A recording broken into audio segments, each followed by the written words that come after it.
So welcome also from my side to my talk about what's next on the innovation horizon. And I still remember very well when I was standing on this stage, maybe in another hall, but here at this university in 2014, presenting about wearable technologies and digital physical blur. So that's how at this time we talked about what today you could hear in the keynote presentation we call the metaverse. So it was about 6 to 8 years ago. That's the time an incubation takes until it becomes so big and such a hype like the metaverse is now. And today I want to talk to you about what are the next topics that we are starting now in my incubation group and that maybe become as big as a hype as the metaverse is today. So a few words about myself. I'm Matthias Ziegler, and I'm responsible for technology innovation in Austria, Switzerland, and Germany at Accenture. And as part of our global leadership team, I'm also responsible for technology incubation globally. In my talk today, I will bring this technology innovation topic in the bigger context of what we in Accenture call the 5 forces, and then give you a glimpse at 4 different technology incubation areas that we focus on in the year in front of us.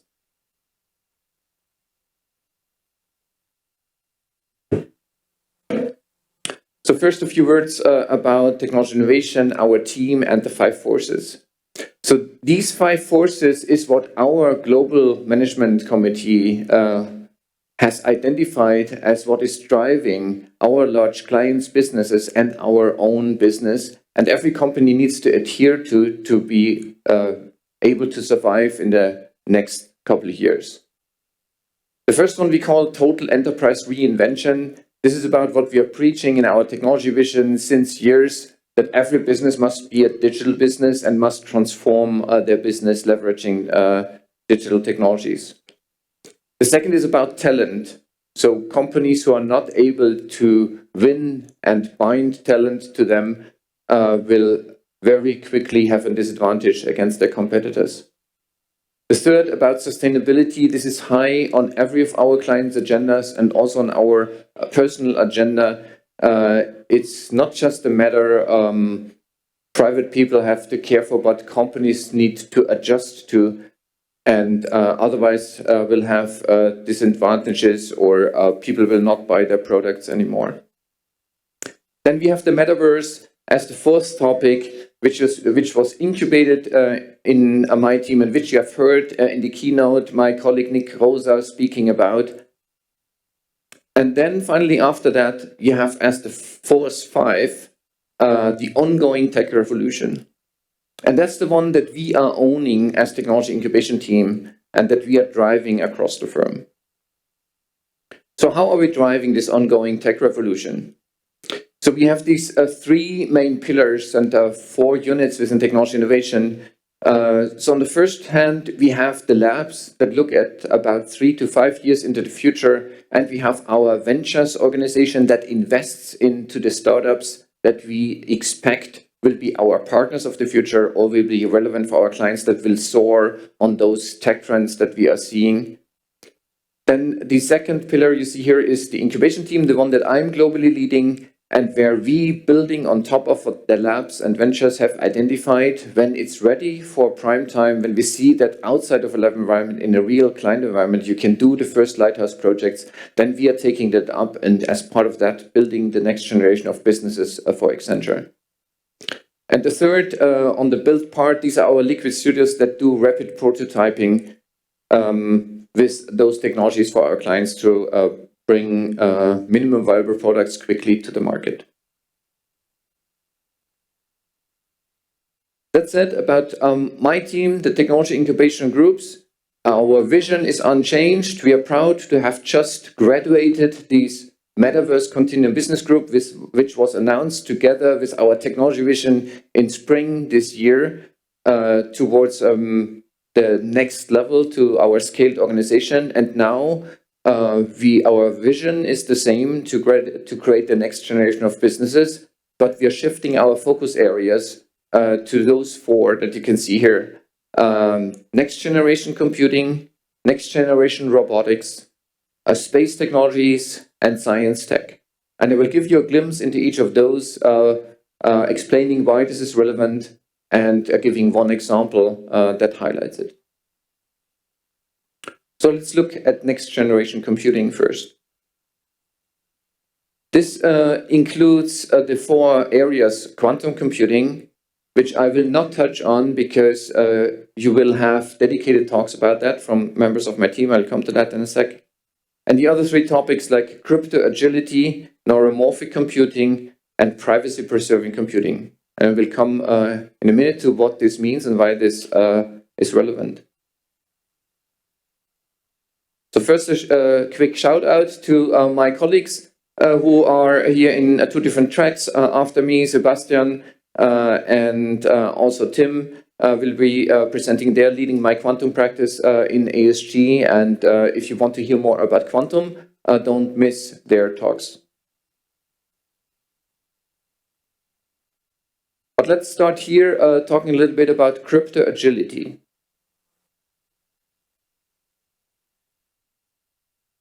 So first of all, what this is about. These days, we are doing almost everything digital. So in the past, when you had to have your car repaired, you were bringing the car to the shop and a mechanic was looking at it, inspecting it manually and then repairing. Today, this is done via an over-the-air update. In financials, we are not going to the bank anymore to check our balances or transfer money. We are doing that via the app or digitally online. And even in the public sector, you can now use apps and websites to interact. So what do all of those have in common? First of all, in the digital world, you need to be able to identify yourself digitally and prove who you are. And second, the communication that's happening back and forth also needs to be encrypted. And this is where comes the problem. That is, with quantum computing, now there is a technology that theoretically is already proven to be able to crack the currently most common used RSA algorithms that encrypt and protect our communication. Practically, it's just a matter of time when this moment will happen. And we call this moment the Q day. So the day when quantum computers really will be practically being able to crack the currently used RSA algorithms. And why it's so important to talk about this already now, even though the day might be out there in the future. Some of the experts say it takes until about 2025 when this day happens. Others are a little bit more cautious and say it's 2030. But we tell our clients that they need to act already now because we know that first of all, they need to embrace and understand the problem. And then it takes them still years until they implement it. We know it's for them a very complicated task to change all their networks, their encryption methods. And that's why we advocate for what we call crypto agility, establishing those encryption mechanisms in a way so that they can much more quickly change it when a technology trigger like the Q-Day happens, or when any other not yet foreseen technology triggers happen. So that's a first call to action based on those emerging texts. The second is about neuromorphic computing. And if you now wonder why you see a picture of a fruit fly here with a very small brain, wait a sec, we will come to that. First of all, let's look at what is neuromorphic computing and how this is different from traditional computing. So the ones of you here that might have been studied or still studying computer science, you've probably heard about the von Neumann architecture that separates the processing and the storage of data, and you have some bus in between that transport the data to the place where it's computed and then it's stored back. Neuromorphic computing is different. It is based or inspired by how our brain works, where you have neurons, and inside the neurons you have stored the data as kind of accelerators, as kind of synapses. And so the data and the processing happens in the same time, and it's triggered by incoming events that come in spikes. So that's a different way of the processing happens.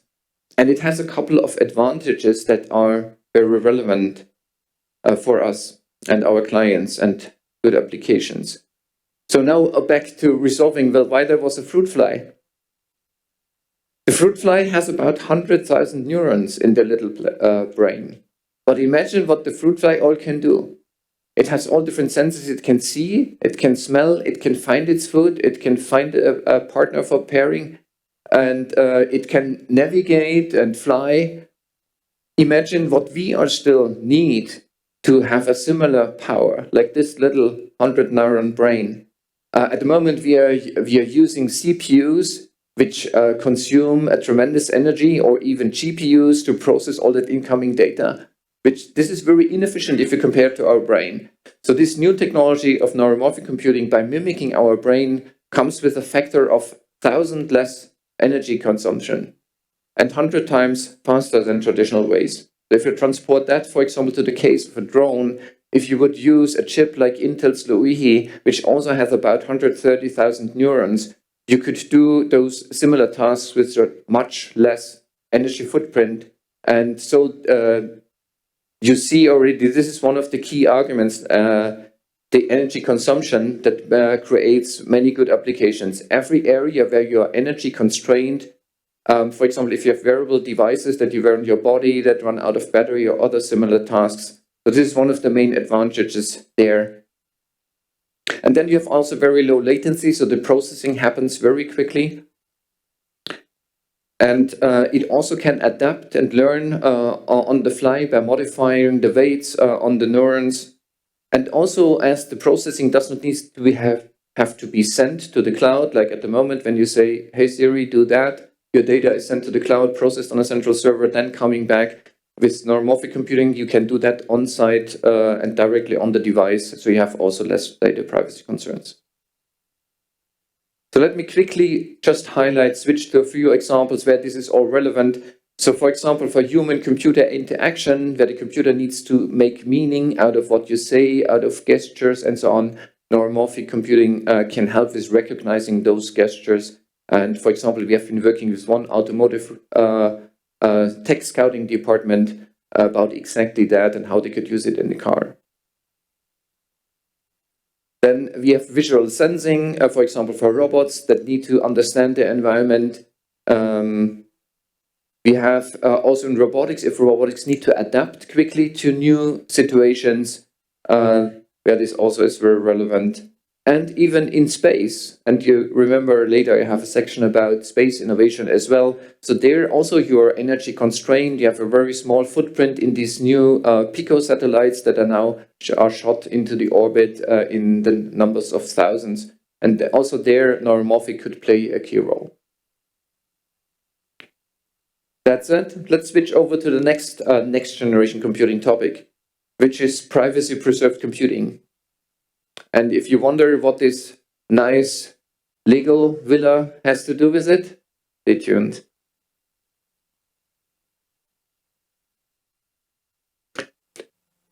So this is about, so why is privacy preserving computing relevant and what does it all mean? Well, the reason is that nowadays, many of our clients, they're sitting on small pools of data illustrated by these little circled Lego blocks there. And based on those data, they can do machine learning and to build models and to automate their tasks or understand their business and their clients better.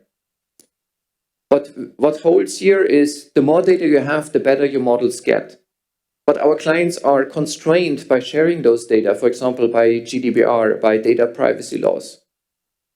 And so they can share those data in clear text.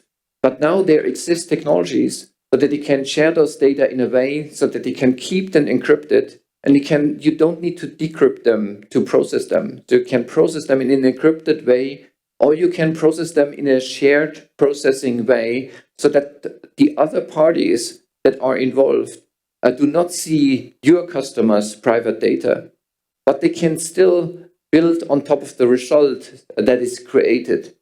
So for example, if you want to understand in a patient situation, I think I have that next. Yeah, let's use it as an example. If you have a multiple hospitals that want to work together, that based on patient analytics data, for example, if they've made a scan of your body, which is personal data that they cannot share, but they want to better understand if you have cancer or some other disease, they are able now to share those data more broadly with each other in a way so that they can improve their algorithms that will detect based on those image data if you have a disease or not. And so there are many applications of this beyond healthcare. This is just one of the examples. And we are helping our clients to build those systems based, for example, also on cloud providers that are already started now introducing those technologies into their platforms, or based on technologies from startups like Triple Blind that also build systems that can be used for those privacy-preserving computing. Over to our next area, which is next generation robotics. Robotics certainly is around since decades. So you wonder, why does this show up now suddenly in my talk about the future and tech trends? The reason is we see now that the topic of robotics is at an inflection point. So a point where we see a change where three things now start falling together. The first one is desirability. Well, it was always desirable to use robots for certain types of tasks that, for example, were dangerous for humans, or that were dull and boring, or that were difficult for humans to do.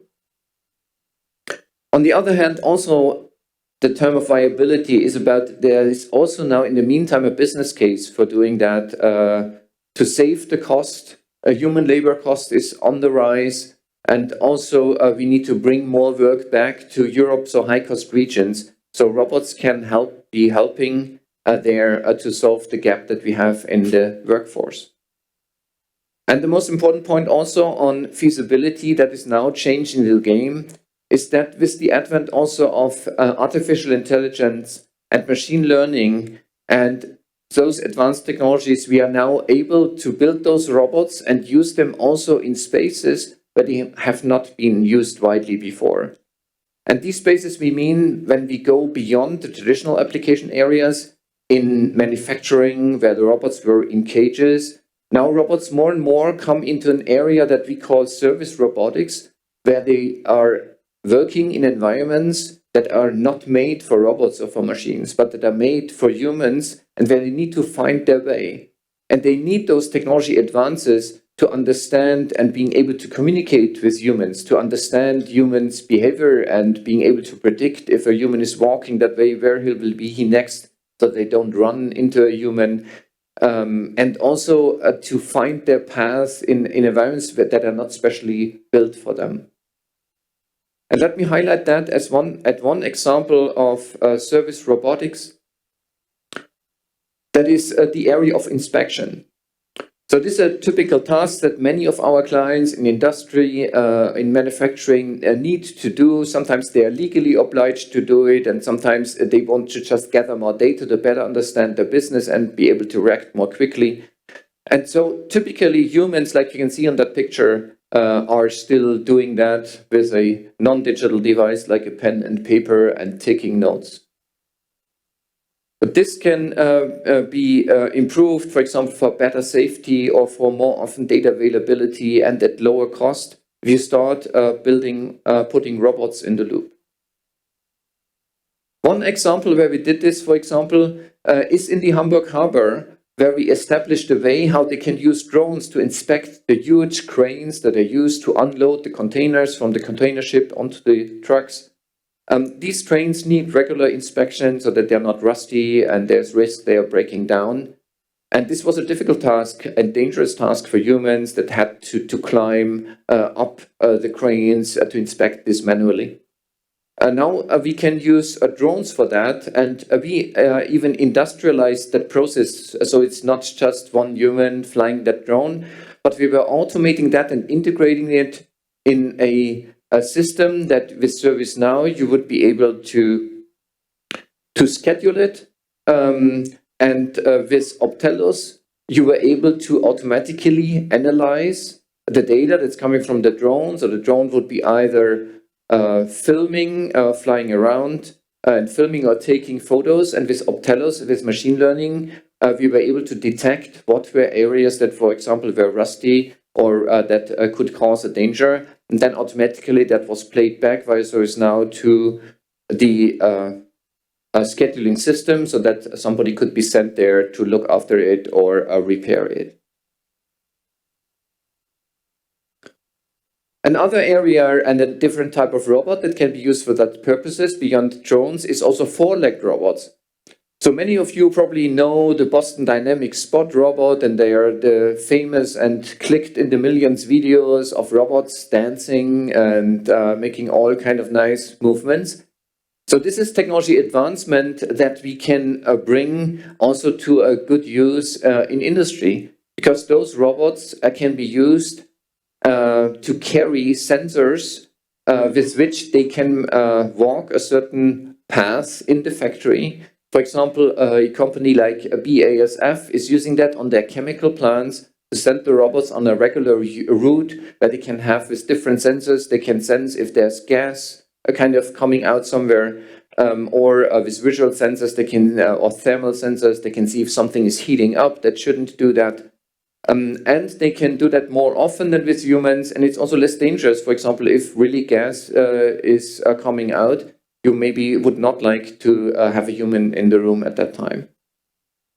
And we have a nice showcase in our Essen Innovation Center about that, together with Anybotics. Anybotics is a startup based in Switzerland who's producing those robots they call Animal, and the specialty about them, and that's the difference between them and the more famous Boston Dynamics Spot, is that they are also certified to operate in environments that, for example, are explosive, there's a danger of explosion, and so they have built their robot in a way that there can be no sparks, and so it can operate in that environment. And the second startup that we have been working with is Cognite. That's a startup we are investing in ourselves from our ventures arm that I mentioned at the beginning of my talk. And Cognite has the platform to also do the automated analysis again of the data and derive the insights and what actions need to be taken. And if you want to hear more about this robotics topic, let me highlight those 3 talks from members of my team that you can later watch as well. Christian, my go-to-market lead globally, will talk about how you can apply robots in retail and what does this change for you as a customer. Falk will have a highlight about robots are coming in the wild and what does it mean for full stack engineers to react to that and get ready for that and can contribute to that. And then we have one example from our Liquid Studios with André about autonomous robots. So that's highly recommended. I'm switching over to the topic of space innovation. So space has gone a long way since about, I think it was before 1995, when I myself was at the German aerospace establishment in Oberpfaffenhofen and working on satellite data and trying to make use of them. It was still a quite complicated task at the time. It was a business that required states and huge multi-million or even billion investments to send satellites to space and make use of the data. In the meantime, a lot has changed. Until about 2021, I think, what is the number I have here? Less than 5,000 satellites in total have been sent into orbit. We expect that in the next 10 years, 130,000 satellites will be sent into the orbit. This comes due to the fact that the payload costs have been gone much down. With Elon Musk making rockets reusable, he was able to cut the price point a lot with his company. And then there's also the topic of picosatellites. So because bringing something in space, it very much depends on the weight, how costly it is.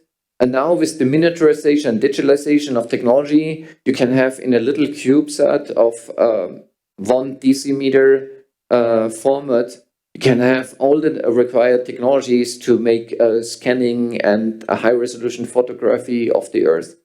And that these factors lead towards that more and more satellites, even fleets of satellites, are sent into the orbit, and that now applications based on those satellite data become more commonplace and not just such a seldom used specialty anymore. And that's our vision for our space innovation practice, that we want to make available the benefits of those technologies to much more of our clients without that they have to use special niche firms or special knowledge that they don't have themselves in-house to process those data, to generate the insights out of this data and integrate it with the rest of their business.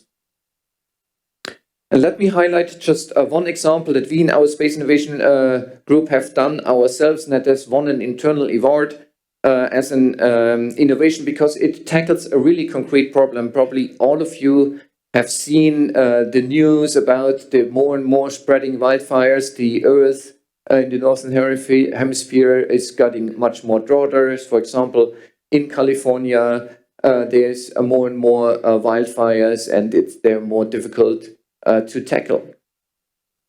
So the question is, what could be a solution to that if you apply those abundance or better availability of satellite data? So that's the solution that we proposed, building on data from those fleets of satellites to develop a model, process those data, and develop a forecasting model that can much better identify which are areas of danger, and maybe that could help then even to prevent a wildfire to be breaking out, and even lead towards a model that can help to guide people where should they be reforesting the areas so that this has a better impact on avoiding such wildfires.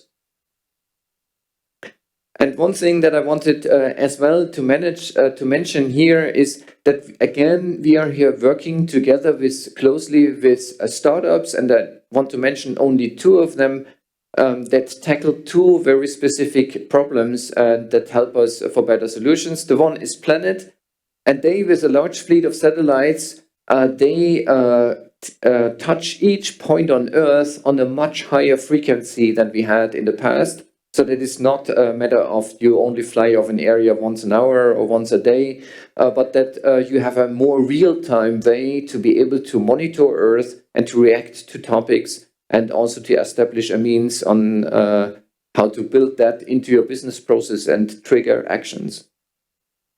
And the second is Pixel.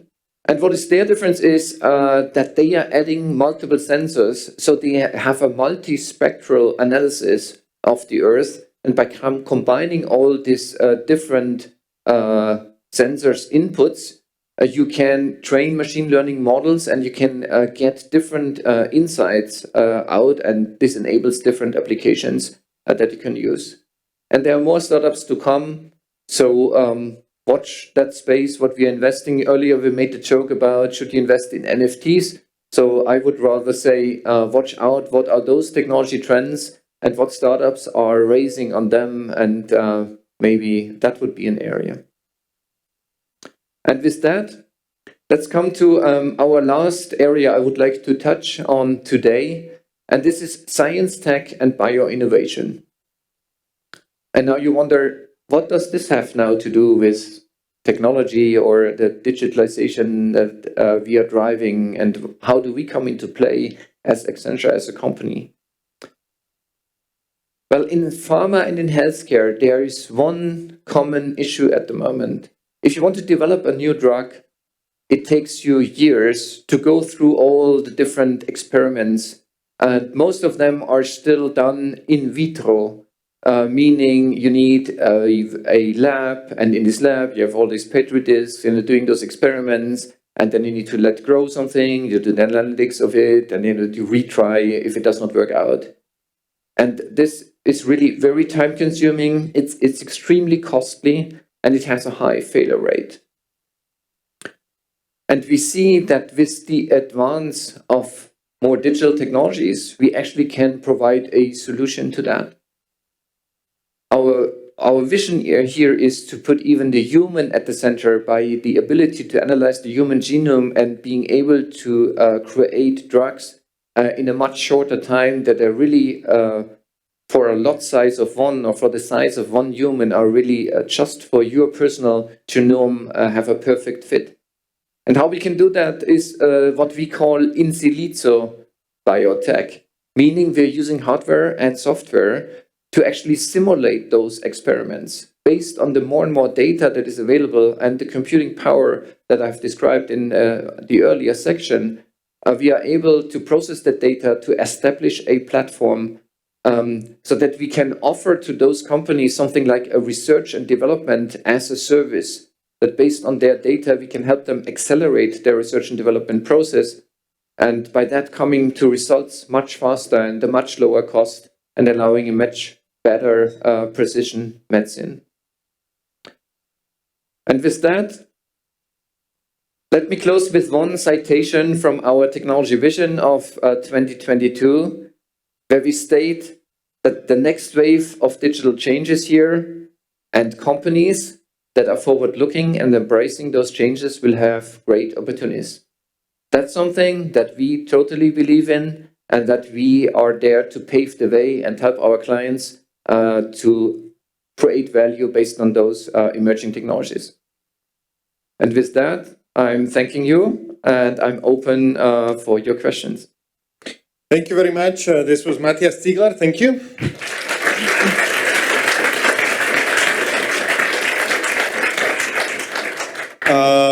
Wow, there was really cool things are going to happen. Hopefully I will stay alive long enough to do this. You said $100 per kilo to space. So this is, I can get there for like 6,000 maybe. I don't know. It's around 10,000 right now with some food which I need to bring. But hopefully, this was my dream since I was a small child, that one day I will get to space for like 3 days and will be able to close myself in the room and do something which nobody should see in space. But hopefully this will happen.